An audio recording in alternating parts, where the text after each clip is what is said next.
Je vais maintenant te montrer quelque chose d'un peu plus simple, un peu moins exigeant, pas du tout exigeant côté programmation, un peu d'infographie. Je vais te montrer comment modifier un sprite existant. On va aller créer un nouveau projet. Et je vais premièrement te montrer comment modifier l'allure d'un sprite. On va aller chercher le chevalier que j'aime bien modifier. On va me tasser un peu. Et voilà, donc importons notre chevalier qui est dans la catégorie Fantasy. Il n'est pas dans la catégorie Fantasy. On va aller dans les gens pour trouver le chevalier. Le voilà. Bye bye le chat. Lorsqu'on a un sprite, on peut aller dans les costumes pour le modifier.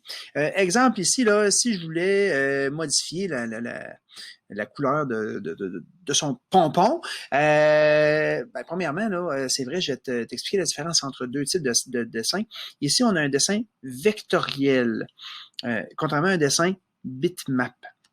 On va travailler le vectoriel parce que je trouve que c'est plus pratique. Le dessin vectoriel, il est composé de différentes formes géométriques qui sont reliées ensemble. Ici, on voit que j'ai la jambe, j'ai la main, j'ai la tête. Est-ce que je peux séparément modifier ces choses-là? Comme là, j'ai grossi la grosseur de la tête. Je peux déplacer. Je suis en train de démembrer mon chevalier ici qui aurait pu faire un accident quelconque. C'est l'avantage du dessin vectoriel. Le dessin bitmap, c'est comme un dessin que tu aurais fait à la main. Une fois qu'il est fait, tu ne peux pas le modifier. Une fois que tu as dessiné un bras, tu ne pourras pas le modifier, le déplacer, changer sa tête, tandis qu'un dessin comme ça ici, on peut le faire. On a vu quand j'ai essayé de grossir le plumeau, le pompon, toute la tête suit. C'est pas ce que je veux, moi j'ai juste modifié le pompon. Ce qui se passe, c'est qu'ici, j'ai des objets qui ont été groupés. Je vais devoir les séparer, les dégrouper dans un français vraiment pas élégant.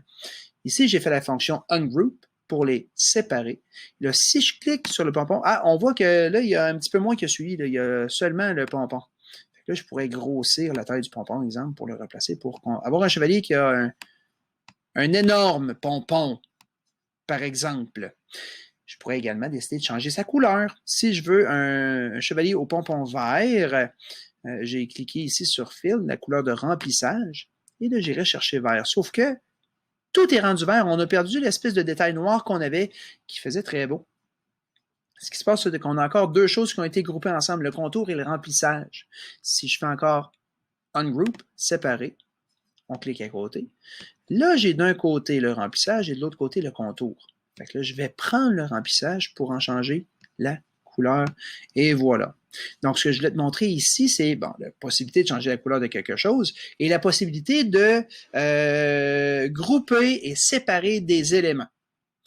Maintenant, on peut aussi, bye chevalier, modifier des costumes. On va aller chercher la ballerine pour modifier des mouvements. Je t'ai montré là quelques temps comment donner une impression de mouvement. Fait si, exemple, je veux que ma ballerine lève la jambe très haut dans les airs, premièrement, je pourrais supprimer les costumes dont je n'ai pas besoin. J'aurai besoin de lui et lui. Fait que lui, on l'enlève, lui, on l'enlève. Ce que je pourrais faire, premièrement, c'est que je peux dupliquer un costume avec un clic droit. On duplique. Ce que je peux faire, c'est prendre la jambe et lui faire faire une légère rotation. L'amener au bon endroit, comme ça ici. Mais si je passe d'un costume à l'autre, j'aurai une ballerine qui part de la terre, ici, là. Je pourrais décider de faire un autre costume, reprendre la jambe, l'amener un peu plus haut. Et là, en infographie, ça peut devenir très long si on est pointilleux, si on est perfectionniste. Parce que plus ton personnage va avoir de costume, plus son mouvement va être fluide. Donc, exemple, si je lui fais un autre costume ici encore, j'ai une jambe qui va...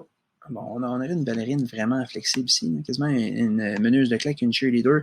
Et voilà, on a les différents mouvements.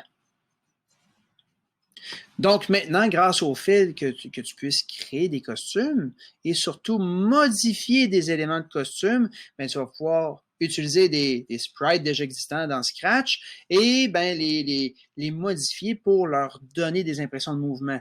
Justement, notre chevalier de tantôt, si on retourne le voir dans les people, dans les cas, ben, malheureusement, il y a un seul costume.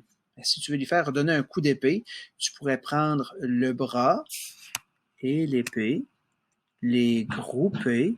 Ensuite, tu pourrais dupliquer ce costume-là et dans le deuxième costume, faire une rotation du bras, évidemment le replacer pour tranquillement qu'il donne un coup d'épée. Là, on aurait un chevalier qui a plus une démarche pour marcher.